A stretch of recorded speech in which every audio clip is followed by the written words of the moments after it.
Welcome to Night Sky Notebook. My name is Peter Detterlein, and this is what's happening in the nighttime sky for May 2023.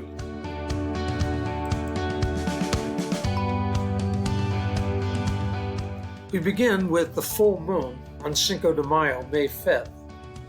Third quarter is around mid-month on the 12th, new moon on the 19th, and first quarter on the 27th.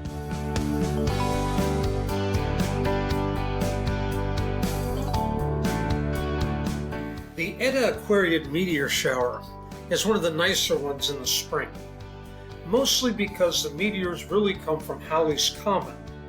And although Halley's Comet's not going to be back until about 2061, you can see leftover pieces of it hit our atmosphere during this time. Now the problem is going to be, the moon is really full on May 5th, so it's really going to be a horrible time to see the meteors. But if you want to give it a try, just go outside, make sure you're dressed comfortably, maybe a chaise lounge, be warm, and make sure your back is to the moon so you don't have that light in your eyes. And hope we get to see some of the brighter meteors.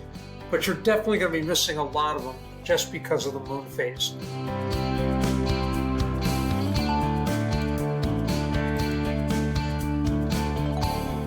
In the early morning sky, you'll be able to see the moon and Saturn, positioned kind of low over in the southeast about 5:30 in the morning. If you have binoculars, take a look at Saturn and see if it's a little bit elongated. That's kind of interesting. You're actually looking kind of at the rings with that, but you're not going to be able to separate the rings with the binoculars. Saturn is the farthest planet that we can see with just our eyes. And of course, the moon is the closest solar system object to the Earth. So at this time, with the moon phase, the moon is going to be about 1,500 times brighter than Saturn. But check it out.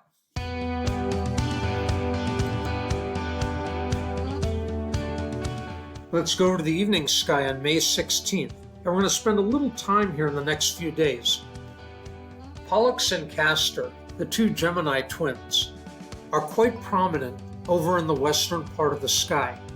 And on the 16th, Mars is going to join them in a nice straight line, equidistant apart. Mars will be a little more reddish, Pollux and Castor will look more white. Below them is beautiful, brilliant Venus. This is really a pretty sight to see. Check that out.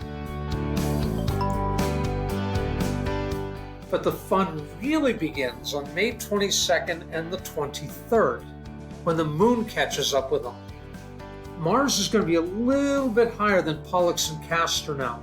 Venus is getting closer, and the moon is going to pass just above Venus from the 22nd over to the 23rd.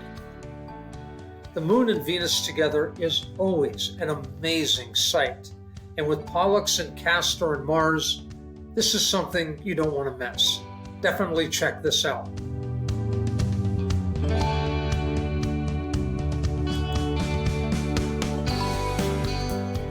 On May 24th, the moon catches up with the planet Mars.